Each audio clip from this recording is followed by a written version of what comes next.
deceit, conspiracy, treachery, all fitting words for what was happening behind the scenes in the Catholic Church as the issue of contraception overwhelmed the Church 50 years ago. Welcome to Catholic Investigative Agency and the Contraception Deception.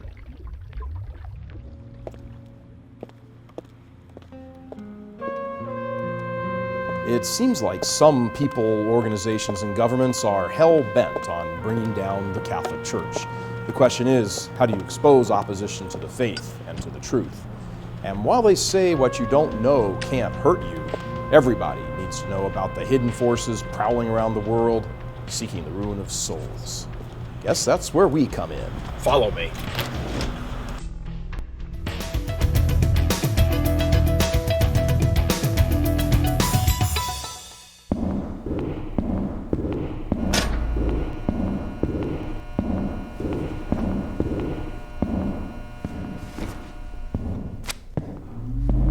Hello, I'm Michael Voris. This is the Catholic Investigative Agency, CIA. What would you say if you were to hear that Western civilization is living a lie? And it isn't a small lie. It is, in fact, a lie that is literally killing us. It's the lie that contraception is good, that it's good for couples, good for public policy, good government, good for nations, and good for humanity. In the last 100 years, the world has gone from a near total rejection to a near total embrace of contraception and birth control. Throughout this program, we will be showing why contraception is not good for couples or policy or for nations or for humanity. In fact, that it is evil. But first, our thesis statement. Modern man has divorced sex from procreation through his embrace of contraception.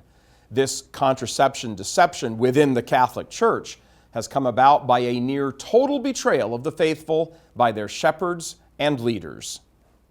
So, in order to find our way back, we have to ask ourselves, how did we get here?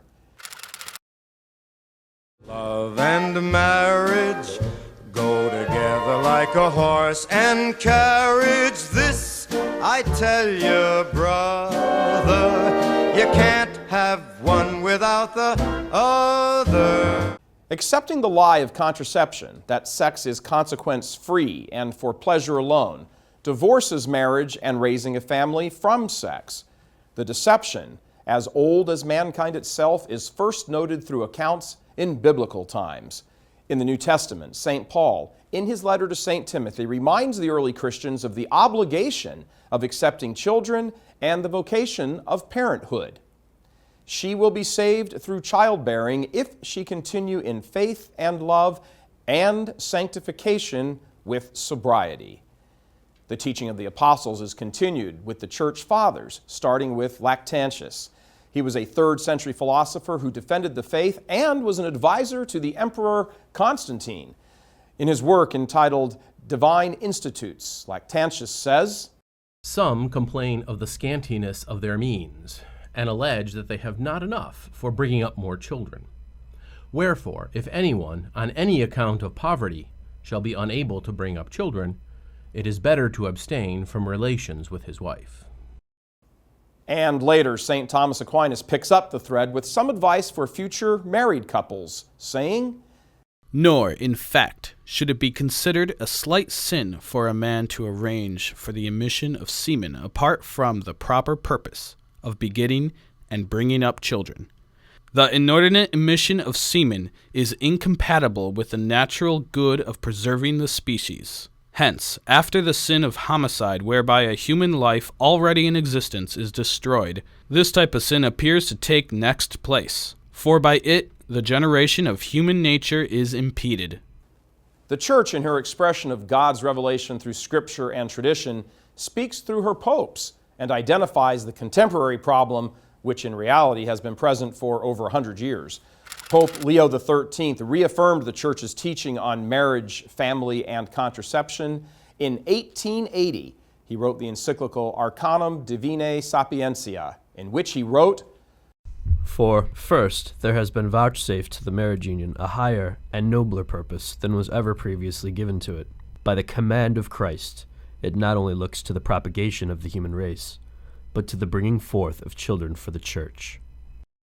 Despite the Pope's admonition to safeguard marriage, over the next 50 years, people became so confirmed in the use of contraception that, as the Pope warned, not only did sex become severed from procreation, but marriage as well. As modern man grew more materialistic and self-centered, placing less emphasis on children, the question of limiting the size of families erupted into mainstream consciousness. In 1930, after several earlier hearings in prior decades by the Church of England's Lambeth Conference, the forces advancing contraception and birth control finally scored their decisive victory. This time, Anglican church leaders reversed their earlier decision and declared contraception and birth control as being morally acceptable in limited circumstances for a married couple. Once this tiny hole was punched in the dike, the birth control floodwaters would eventually sweep away the faithful in a deluge of sexual promiscuity. In response to Lambeth's caving in to birth control proponents, Pope Pius XI issued his encyclical Casti Connubii, in which he decried birth control as a moral evil and responded to Lambeth's betrayal. Those who contracept commit a deed which is shameful and intrinsically vicious. Those who indulge in such contraceptive acts are branded with the guilt of grave sin. Unfortunately, Pius XI's warnings were largely ignored. One group in particular was blazing the trail for contraception and birth control to be accepted, and that group was the Rockefeller family. John D. Rockefeller Sr. made his money in the oil industry, and like all of America's ruling industrialist families, the Rockefellers abided by the philosophy that limited family size was ideal for the common, ignorant masses. Much of the family's money flowed to the Planned Parenthood Federation of America, known as the American Birth Control League in the early days of the birth control movement. It was driven by personalities such as Margaret Sanger, who was aggressively opposed to church teaching. Well, I think that the opposition is mainly from the hierarchy of the Roman Catholic Church. Of the church. Well, now Hierarchy. Of the hierarchy of the church. Now, the violation of the natural law, according, you certainly can take no issue with the natural law as the hierarchy of the Catholic Church regards it. Well, I certainly do take issue with it. And I think it's untrue, and I think it's unnatural. Well, let me ask Everything you... bears it out that it's an unnatural attitude to take. And how do they know? I mean, after all, they're celibates. They don't know love. They don't know marriage. They know nothing about bringing up children or any of the marriage problems of life. And yet they speak to people as if they were God. As Sanger bemoaned, with 2 world wars behind us and the Protestant faiths out of the way, the only significant opposition left to the forces of contraception, population control, and the elimination of an authentic appreciation for sexuality was the Catholic Church. Walk like an angel, talk like an angel, but I got wise. You're the devil in disguise, oh yes you are. In the late 1950s, the question of the legitimacy of birth control was being whispered quietly in some Catholic circles. Coinciding with the approval of the pill by the FDA in 1960, a general attitude of rebellion was also starting to bubble up. From the popularization of rock music, which preached defiance, to the increased use of drugs, to the liberation of women, the culture was experiencing major change, and that change would reshape world populations down to our present day and beyond. However, that was still largely background noise by the time Pope John XXIII gave the introductory address to the Council Fathers at Vatican II on October 11, 1962. But it would not remain so for very long. Dr. Germaine Grisey was at the heart of the explosion that rocked the church in the 1960s over the issue of birth control. Grisey is one of the very last eyewitnesses of what happened at the famous Papal Commission on Birth Control. He is also a world-renowned moral theologian in his own right. His magnum opus is the 3-volume work, The Way of the Lord Jesus, an exhaustive treatise on understanding and applying the moral teachings of the Church. He continues to write as Professor Emeritus at Mount St. Mary's University in Emmitsburg, Maryland. He was an advisor to one of the members of what is commonly referred to as the Papal Birth Control Commission. The commission was actually a series of smaller meetings with different scholars, theologians, and disciplines represented at different times and places over a period of about 3 years. The much more common picture of a bunch of guys sitting around voting to change church teaching is nothing but pure fiction. The reason we need to take a serious look at the behind-the-scenes goings-on of this birth control commission is because a final summary statement issued at the end of its work has been touted over and over again by unfaithful progressives and modernists in the church, both clergy and non-clergy, as an excuse to ignore the church's teaching on contraception. Theologians and clergy have repeatedly pointed at this summary statement and used it to say, well, even a majority of the commission thought the teaching should be changed, so obviously Pope Paul was wrong. What they do not talk about, however, is all the secret scheming and plotting that went on behind the scenes at that commission to get the desired outcome, an outcome that never materialized. Just 37 days before he died, Pope John gave the original mandate for the commission on April 27, 1963. It was in response to the larger question of population growth being discussed by an upcoming conference sponsored by the United Nations and the World Health Organization. In fact, the name of the body was the Pontifical Commission on Population, Family, and Birth Rate. Its original intent was not to talk exclusively about the birth control pill. The Commission's Secretary General, the sort of second in command who manages the day-to-day affairs, was a priest by the name of Henri de Riedmaten, a Dominican who was in favor of changing the Church's teaching on contraception. Over the life of the Commission, which lasted a little over 3 years, as we said, from March of 1963 until June of 1966, the one constant on the Commission was the Swiss Dominican. Dr. Grisey was personal assistant to Father John Ford, the most preeminent moral theologian in the United States at that time. Father Ford was one of the members of the commission, and unlike Father de Riedmaten, he was opposed to any change in church teaching.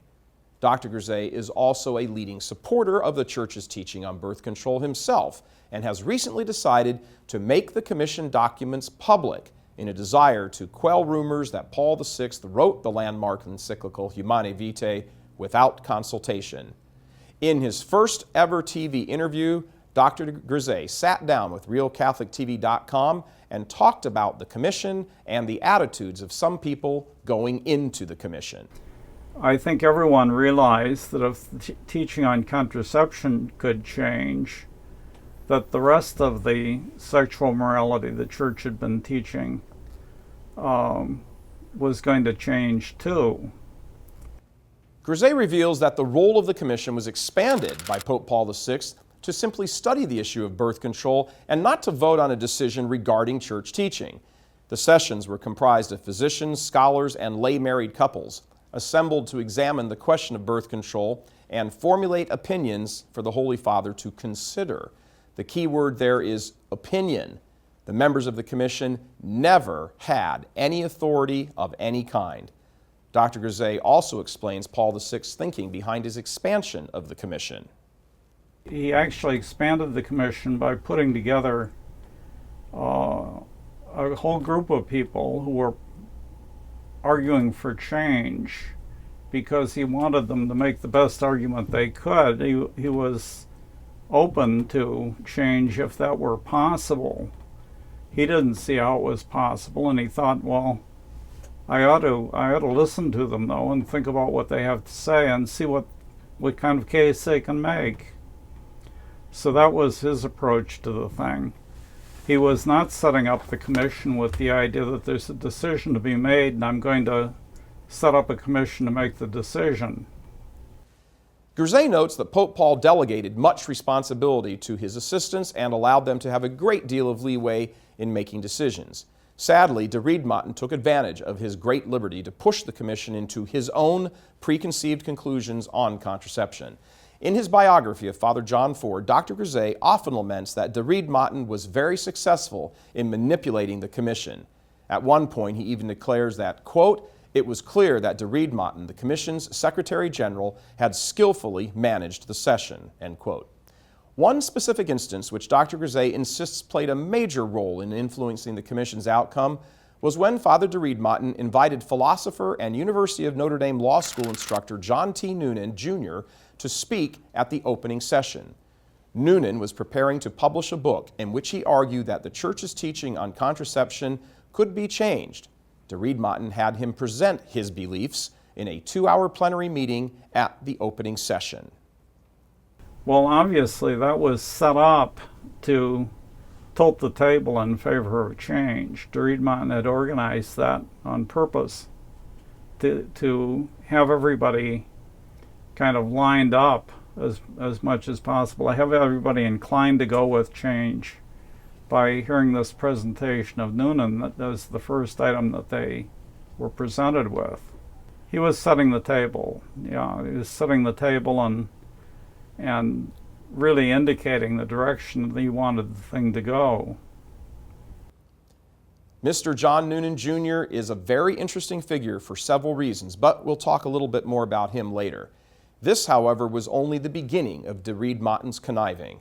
As Dr. Grisey writes, quote, "Then instead of focusing on the question of the birth control pill or even on the truth of the Church's constant and very firm teaching, de Motten focused on the question of whether, as he put it, the teaching was reformable or irreformable. 12 of the 19 members of the theological section thought that the teaching could be changed. In an effort to counteract the overwhelmingly liberal bias of the Commission's members, Father Ford asked Pope Paul to appoint Dr. Grisey to the Commission. Grisey informs us that once again, de Motten placed his own goals for the Commission above the wishes of the Holy Father. After the spring meeting of '65, he tried to get me appointed to it. And he suggested this to de Motten, and nothing happened. He also, at one point, had a discussion with Paul VI in which he mentioned me and pointed out that I was helping him, but I was also a philosopher, and that there was no philosopher on the Commission who was not pro-contraception. And Paul VI gave him a handwritten note and told him, "Well, take this to de Motten and have him take care of that." And Ford gave the note to de Motten, but still nothing ever happened. I was never appointed. De Motten's continued manipulation of the Commission is apparent in the most important document to come out of the Commission, his Rapport Final, the report on the 4th session of the Commission.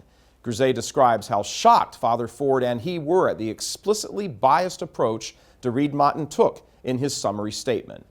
Not only was the final summary statement biased, but de Motten included another document, Schema Documenti, at the end of the report, implying that the schema was the summation of the Commission's work, when in fact it had been privately composed by just some of the liberal scholars who were in favor of changing the teaching on birth control. This schema was the liberals' draft of what they thought the Pope's upcoming encyclical should look like. Unfortunately, the proponents of birth control were not satisfied with trying to sway the opinion of the Holy Father. The media and some theologians were busy preparing the public to accept the idea of birth control, while Paul VI was looking to refine, as opposed to define, Catholic moral truth, as new methods of birth control were being developed. Pope Paul VI, as scholar, theologian, and supreme pontiff, affirmed traditional teaching in delivering Humanae Vitae. The Birth Control Commission, as far as Paul VI was concerned, was not meant to make a decision about birth control. He didn't think of this as something that you could just decide about. He thought there is a truth here. There is what the Church has to teach is the truth about these things. And people were telling him that the teaching could be refined, it could change in some way. And he, being scholarly and serious, open-minded, thought, well, I can't just ignore what smart and good people are telling me. I've got to listen to them carefully. I've got to get their reasons for thinking this. So the commission was set up. It was expanded. It was reorganized in 1964. And the whole point of the thing, from Pope Paul's view was to get the best case that could be made. If they can make the case that this can change and I can see that that's all right, well, that's fine. But they didn't make that case, and he became convinced that he had to say what he says in Humanae Vitae. After much angst and spilling of ink on the part of the pro-birth control advocates, they failed to make their case. When Humanae Vitae was released on July 25, 1968, reaffirming the Church's teaching, the news sent shockwaves around the world. Dr. Grisey remembers the public hostility that immediately exploded against the Pope.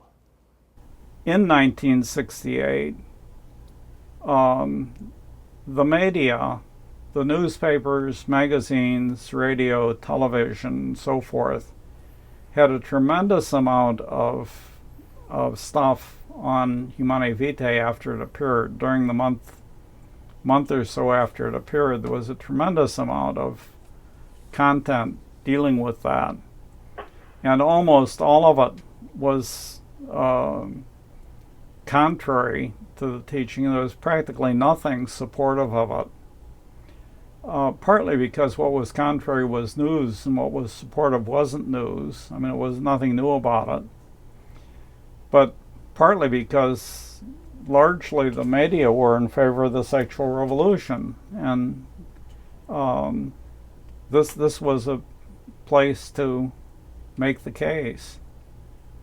One example of this rebellion, according to a Time magazine cover article from November 22, 1968, entitled "Religion, Catholic Freedom versus Authority," is the sit-in at Washington's Hilton Hotel where the U.S. Bishops' Conference was meeting.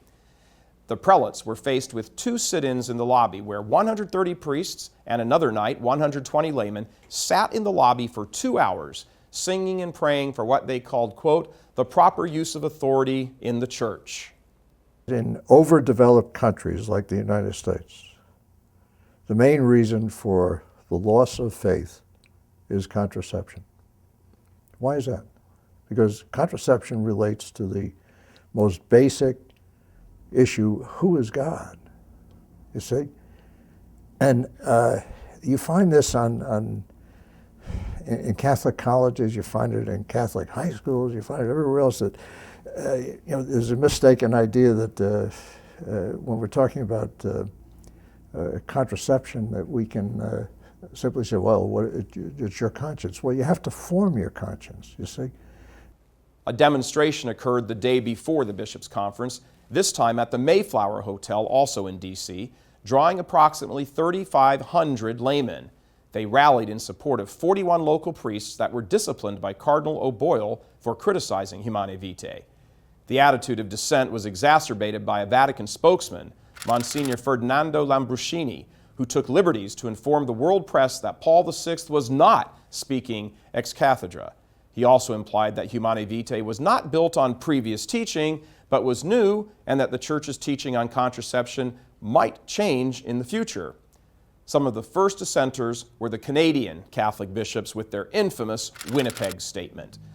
In paragraph 26, they lay out for married couples a pathway of dissent from church teaching with their blessing and falsely extend the blessing of Holy Mother Church. Listen very carefully to the following, and you can hear the voice of dissent spoken by these Canadian bishops as they create their own magisterium, their own teaching authority apart from Peter against Pope Paul VI.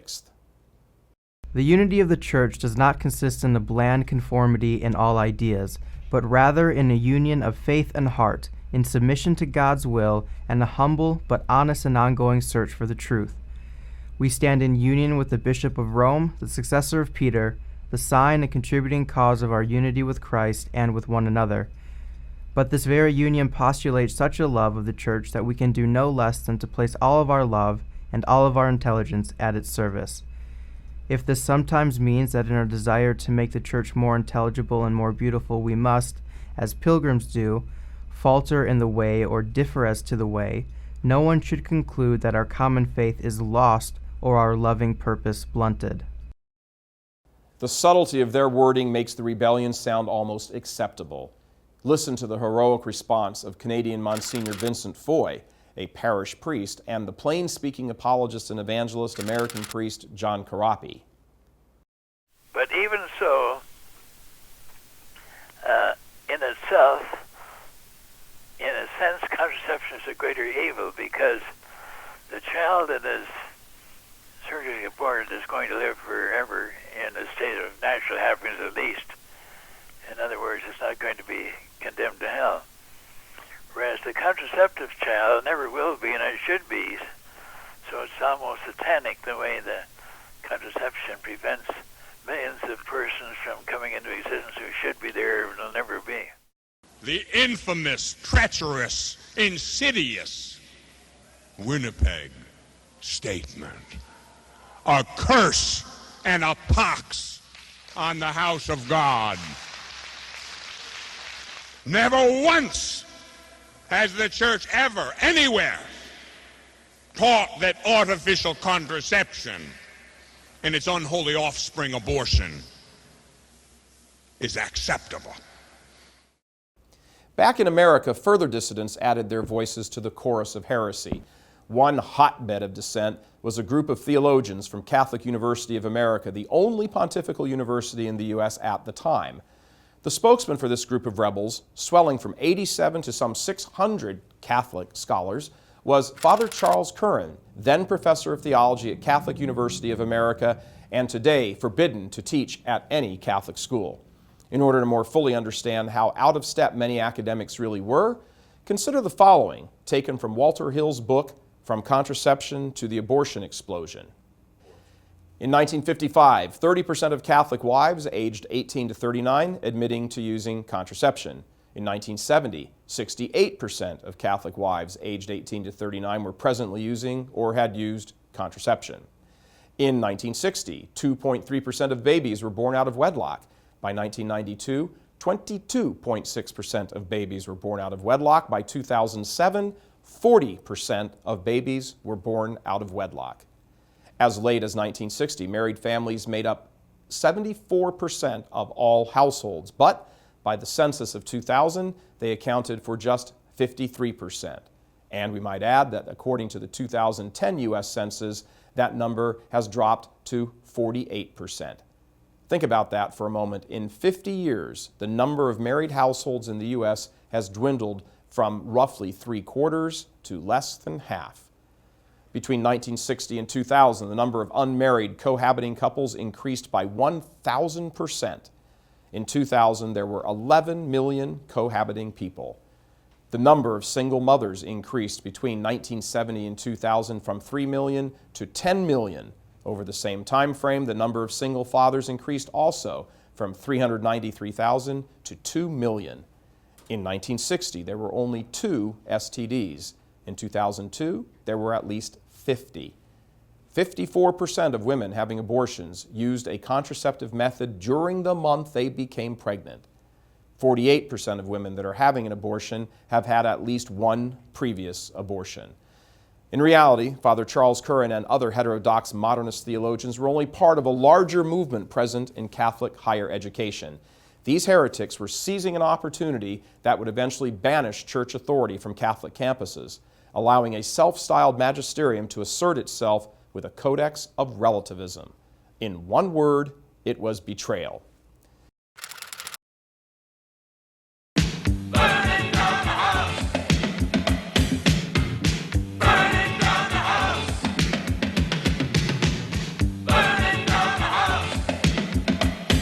A primary source and example of betrayal to the faith is the iconic Catholic University, Notre Dame, in South Bend, Indiana, whose president, Father Theodore Hesburgh, engineered one of the greatest hijackings of a Catholic institution in history. In the early 1960s, Cass Canfield, president of Planned Parenthood in New York, saw Father John O'Brien, then head of Notre Dame's theology department, on a TV documentary and thought he might be favorable to joining up with Planned Parenthood to promote the use of contraceptives among the Catholic population. Canfield worked closely with John D. Rockefeller III, who was a huge advocate for birth control and population control. Hesburgh eventually invited Canfield and Rockefeller to bring Planned Parenthood to Notre Dame. Dr. E. Michael Jones is the respected editor of CultureWarNotes.com and Fidelity Magazine. and an expert on Notre Dame's sellout of Catholicism in the mid-20th century. He has spent a great deal of time researching the secret conferences between Rockefeller's Planned Parenthood and Hesburgh's Notre Dame. Notre Dame sponsored the conference. They told, secret is not my word, it's their word. They said, don't let anybody know about it. We can't let the bishop know that this is happening. We will, and then the Rockefeller said, fine, that's okay with us. And in addition to that, we want you to fulfill certain conditions. And at this point, they said, we only want these people invited. We want these books put on the table. And we want, basically, it wasn't quite stated this crassly, but we want you to come to this conclusion. And Hesburgh, who won an award for defending academic freedom in 1970, was totally capitulated to every demand that the Rockefellers made. The conferences went on from 1962 to 1965 and closely paralleled the Papal Commission on Population, Family, and Birth Rate that was going on in Rome. Now, hold on a second. Remember we told you how Father de Riedmaten had invited lawyer John Noonan Jr. to give a 2-hour presentation to the opening session of the Papal Commission? That same man was an instructor at Notre Dame's law school from 1960 to 1966, the entire period in which Rockefeller and Planned Parenthood were holding their secret conferences with specially invited theologians to determine if the church's teaching on birth control was persuasive. Let's zoom out and look at what's going on here for a minute. John Rockefeller III and Planned Parenthood are meeting at Notre Dame to promote birth control among Catholics. Noonan is teaching at Notre Dame during this same period, but at the same time, he's invited to give a 2-hour presentation to kick off the first meeting of Pope Paul's Commission on Population, Family, and Birth Rate in Rome. Father Hesburgh then not only invited the wolf into his own fold to ravage the sheep at will, but sent the wolf's emissaries into the very heart of the church. At the close of the secret conferences, the attending theologians signed a document stating they no longer believed Catholics were obligated to follow the Church's teaching on contraception. Unfortunately, this document isn't the only chapter in Notre Dame's sad saga of betrayal.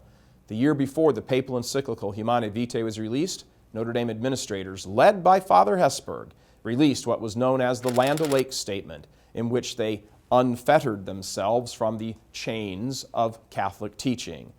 In releasing this statement, they aligned themselves with forces bent on the destruction of Catholicism, such as, again, the Rockefeller Foundation, with whom Father Hesburgh plotted to eradicate the authentic Catholic voice in society by indoctrinating the faithful with the world's creed.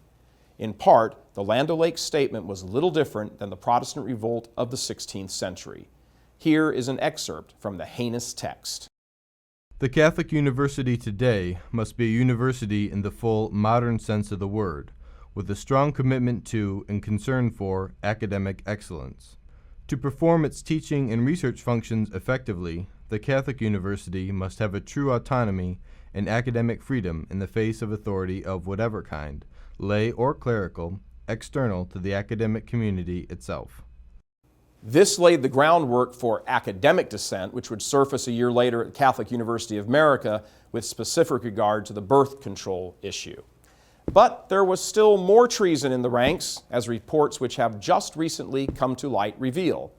One center of treachery was the Archdiocese of Boston, under the control of Richard Cardinal Cushing from 1944 until 1970. The Boston Archdiocese, you may recall, was the epicenter for the homosexual priest sex abuse crisis that would erupt into national headlines in 2002. But the seeds for perversion were already being sown some 40 years earlier by high-ranking ecclesiastics and their minions, unwilling to defend the faith against diabolical attacks. In 1963, 3 years after the FDA had approved the birth control pill, Cardinal Cushing was being interviewed on a local Boston radio program. At the time, birth control was still illegal in Massachusetts. During the interview, a woman caller asked if the church would stand in the way of legislation to make it legal. The cardinal balked and said no. The quote that got the ball rolling was, quote, "I have no right to impose my thinking, which is rooted in religious thought, on those who do not think as I do," end quote. What the public did not know is that the caller was Hazel Sagoff, Executive Director of the Planned Parenthood League of Massachusetts. She had been tipped off by a confidant of the Cushings 2 weeks earlier that he had no intention of fighting for Catholic teaching on contraception in the political world. So she called in and put him on the record. For the first time, a leading, highly placed churchman had suggested that secular law should be changed to accommodate a wider variety of views. Cushing was a political strategist known for always angling, and in the heat of the 1960 U.S. presidential election with Catholic John Kennedy facing intense scrutiny for his religion, Cushing, in a pastoral letter, articulated a new view of Catholic life in America. A pluralistic democracy, a, quote, society of differing beliefs, he said, should stress what unifies its people rather than what divides. The accommodationist stance was now firmly in place and would quickly spread throughout the U.S. bishops' ranks, always talking about never giving offense, always being charitable, having to consider the beliefs of others in a pluralistic society. The Catholic world had now been properly prepared for a wholesale rejection of Catholic sexual ethics. Unsurprisingly, 5 short years after the promulgation of Humanae Vitae, abortion became legalized with the historic Roe v. Wade decision and the massaging of public opinion through various media outlets. Abortion was vital for sexually liberated individuals as a backup for now ubiquitous contraceptives and the social pressure to dehumanize life at all levels, from conception to natural death. Dr. Janet Smith, a professor of moral theology at Sacred Heart Major Seminary in the Archdiocese of Detroit, also previously taught at the University of Notre Dame before she was denied tenure for her faithful Catholic views. In quoting the abortion protection law Planned Parenthood versus Casey, she shows that most people admit that contraception and abortion do in fact go hand in hand. Instead, what Planned Parenthood versus Casey said was, in some critical respects, abortion is of the same character as the decision to use contraception. For 2 decades of economic and social developments, people have organized intimate relationships and made choices that define their views of themselves and their places in society in reliance on the availability of abortion in the event that contraception should fail. So the culture of death continued to advance, making sex recreational, life itself cheap, and setting future generations on a course for anywhere but heaven. Thankfully, faithful forces within the church were rallying as well.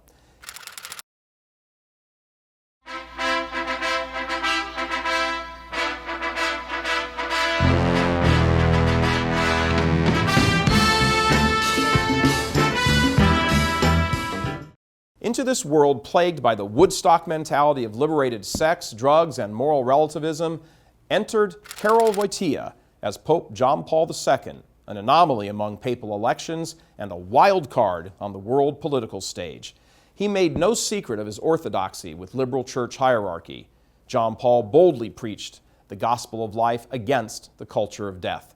From 1979 to 1984, Pope John Paul gave a series of talks that were compiled into the book The Theology of the Body, Human Love in the Divine Plan. In this book, John Paul lays out the proper understanding of God's plan for human sexuality, explaining how people ought to think about and express their sexuality while avoiding a puritanical fear of that expression, but at the same time respecting the inherent sanctity of the conjugal union, which demands a certain modesty. During this time of the prevailing sex without consequences mentality, it becomes easy to see Pope Paul VI's prophetic words in his encyclical Humanae Vitae, warning us of the culture's obsessions and what we must do to fight these problems. Everything, therefore, in the modern means of social communication, which arouses men's baser passions and encourages low moral standards, as well as every obscenity in the written word and every form of indecency on the stage and screen, should be condemned publicly and unanimously by all those who have at heart the advance of civilization and the safeguarding of the outstanding values of the human spirit. It is quite absurd to defend this kind of depravity in the name of art or culture, or by pleading the liberty which may be allowed in this field by the public authorities. Because contraception is the vehicle that allows people to continue to gorge themselves on sexual deviancy, our hypersexed culture must have more and easier access to contraception. One of the foremost commentators on John Paul II's theology of the body expresses the Pope's teaching in this way, quote, "We are free, in a sense, to do whatever we want with our bodies. However, we are not free to determine whether what we do with our bodies is good or evil." He's commenting on the fact that what once was the bond of love expressed physically and resulting in the creation of new life is reduced to lust and an opportunity for pleasure alone. This is a shift from what John Paul II calls a relationship of gift to a relationship of appropriation. This appropriation is actually not a relationship at all and cripples society's authentic engagement in sexuality, marriage, and the very social structures that define the transcendent value of the human person. It would seem clear that Pope John Paul and his predecessor, particularly Paul VI, saw the destruction that would be caused by contraception and its natural partner, abortion. These ills most directly affect the family and attack its foundation, making this basic building block of God's natural law subject to reinterpretation.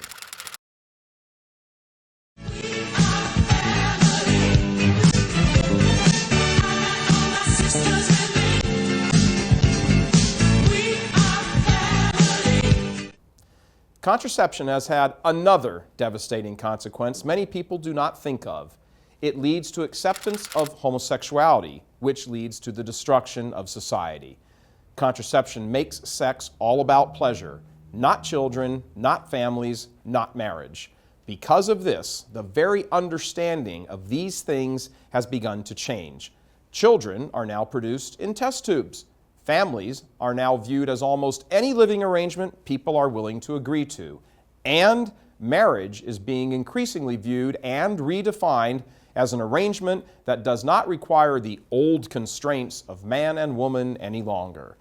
Since the bottom line is pleasure, the arrangement can therefore be any arrangement that brings or promotes the personal view of pleasure. The culture has a vested interest in promoting the traditional view of marriage because it is all about continuing into the next generation, the propagation of the race. Marriage is not primarily about pleasure from the sexual union. It has a very public aspect to it as well as the private. Because of this, it must be protected. But the contraceptive mentality throws that understanding overboard and declares it's all about me. I'll have sex with whoever I want, under whatever circumstances I want, and the state will enshrine my choice in law. This is the short course to disaster for civilization. Dr. Philip Sutton is a professor and clinical psychologist serving patients in the state of Michigan. He has some poignant insights into the current breakdown of the family. Is that children do best when raised in their own home by their married mother and father. Any culture in history that has somehow failed to honor and support in laws, but as well as in the everyday customs, mother-father-headed families and children being raised by their own biological parents. It's all kinds of trouble. In recent decades, contraception has provided the impetus for a radical redefinition of the institution of the family. Now that the primary focus of sex is pleasure, cultural liberals insist that any type of sexual behavior which brings pleasure is not only acceptable, but a moral good in and of itself and is worthy of having a legally protected relationship formed around it. This is the essence of the bond that homosexual activists want, for example, forming civil unions that can be branded with the name marriage and in so doing destroy the traditional definition of marriage between one man and one woman. Children are also an obvious casualty of the contraceptive mentality because simply they are not born. The creative love of God is denied, preventing more souls from being born and joining the ranks of the saints in heaven. As Benedict XVI said at the beginning of his pontificate, he said, each of us is the product of a thought of God. So each individual human soul is the result of a distinct act of creation by God. And because there's no time in eternity, that soul was intended forever, for always, all right? Because God always existed, all right? So the contracepting couple, what they say in effect to God is something like this. They say, Look, God, for all we know, it may be your will that from this act of ours, a new human being will come into existence who will live forever. For all we know, that may be your will, and we won't let you do it. The radical ideas born from a contraceptive mentality that have given rise to perverted and childless unions have not actually redefined marriage and family so much as they have destroyed the institution of marriage and family, so that now, to a large extent, the family unit simply does not exist at all. Pope Paul VI admonishes his flock to always practice responsible parenthood, and he's not referring to the pill. In a word, the exercise of responsible parenthood requires that husband and wife, keeping a right order of priorities, recognize their own duties towards God, themselves, their families, and human society. They are bound to ensure that what they do corresponds to the will of God the Creator. When people ignore the responsibilities of parenthood and use contraception, relationships are distorted. If sex is only an expression of pleasure and marriage is not primarily for procreation, then any relationship is allowable because pleasure is its only measure.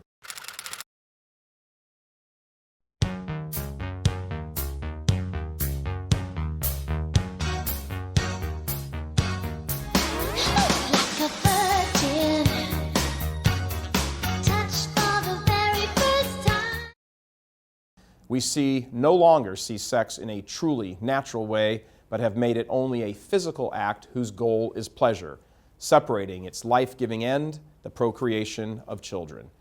Again, we turn to Paul VI and Humanae Vitae.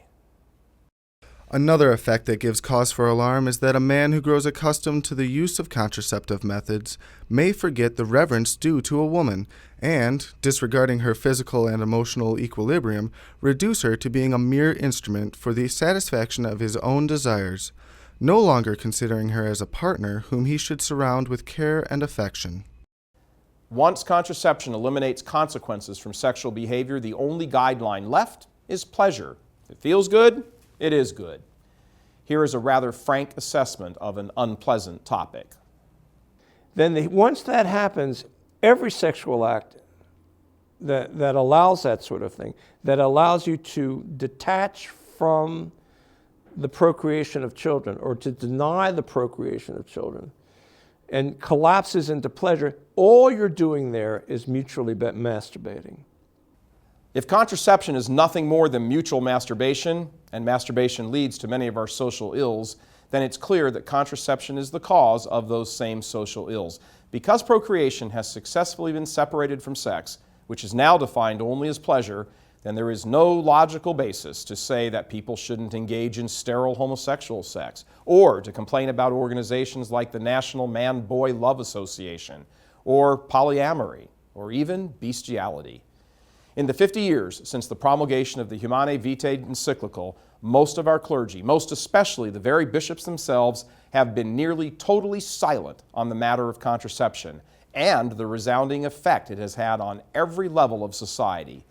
Every day, their flocks, whose souls they are accountable to Almighty God for, are besieged from every side in 100 ways by a culture pushing the contraceptive mentality with all its evil, and they stand mute. Their silence on this must end, and it must end immediately. In the end, we must be responsible for our actions and look to the authentic church teaching as revealed over the last 2,000 years and make a commitment to walk with Christ. Contraception is the cause of enormous amounts of misery and human suffering, and sometimes becomes a part of people's lives when they are seeming to obey the teachings of the church. Natural family planning, NFP, as allowed by Holy Mother Church, can sometimes be misused and become a kind of Catholic contraception when grave reasons are not present. The trusted publication, the Homiletic and Pastoral Review, printed the article, The Primacy of Charity, in the December 2010 issue, which speaks to this problem. When used in circumstances that are not defensibly serious in comparison to the primary end of the great vocation of marriage in the Church, NFP is abused and can thereby turn sinful, even mortally so, for the couple. a newly married couple who want to enjoy each other's bodily comfort for some time prior to shouldering the burden of children, or spouses postponing children because both wish to pursue doctorates simultaneously, would be examples of what the poet Cowper calls pampered appetite obscene, because in neither case is the intention honorable when weighed against the serious obligations of the state of life that has been entered into.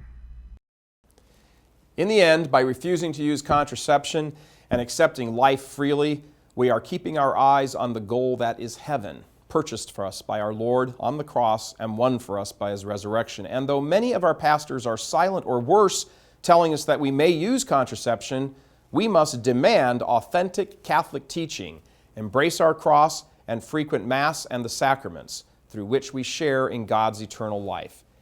Here's what it all comes down to for Dr. Germain Grisey. But all the moral issues around are really secondary. The primary question that we need to be concerned about is entering into the kingdom and the hope we have. What's in store for us? Eye has not seen, ear has not heard. It hasn't entered the heart of man what God has prepared for those who love Him. We have to be concerned about what really is in store for us and for other people. And it's the kingdom and being part of that kingdom, rising from the dead, being with our loved ones, being in a wonderful new world. That's what's in store. That's our hope. That's what we live for. And living for that, it's worthwhile to be a Christian. It's worthwhile to take up your cross, carry it day by day, and not to try to put it aside. Not to try to put it aside. Never put your cross down, because the kingdom is there at the end of the path.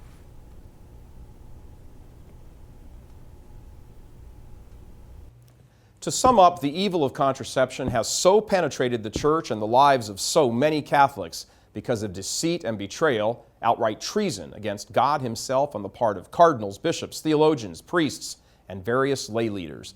They have either promoted the evil directly or kept silent in the face of it. In the end, it makes no difference. They have fanned and allowed the fires of hell itself to leap up and engulf the very souls they are committed to teach, govern, and sanctify. They have not lifted a finger to protect the souls owing to their own lusts or perversions or cowardice. Today, the rot and evil in the body of Christ of divorce and remarriage, destroyed families, abortions, single-parent children, and all the resulting emotional and psychological extensions of homosexuality, fear of commitment, fornication, premarital sex, sexually transmitted disease, and on, the dissolution of the very society itself has come back on the very leaders who have refused to follow and teach the hard teachings of our blessed Lord. Their actions have instituted a mass apostasy never before seen in the annals of 2,000 years.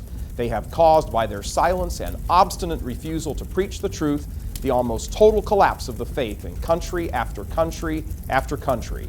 Today, they must now face the consequences of their collaboration with Lucifer. They must close down parishes by the hundreds, shutter Catholic schools, preside over the steepest decline in the faith in the history of the Catholic world. This is the contraception deception. Catholics have been deceived by their leaders who have cared more for their own bodies and lusts of the flesh and power than the bodies and souls of their flock. I'll tell you why they're so authentic, because of the failure of the teaching church, the bishops and the local churches, to teach the truth on the transmission of life. The magisterium of the Church has taught and retaught the truths of conjugal love throughout the centuries, and in so doing is merely echoing the teachings of Christ, who gave us our sexuality so that we could participate in His salvific love here on earth and find ultimate love and union with Him in heaven. Catholics must both talk the talk and walk the walk in regard to sexual morality, because that is the reality of our faith. So now you know. Thanks for watching this edition of CIA, Catholic Investigative Agency. I'm Michael Voris. Let's hit the streets.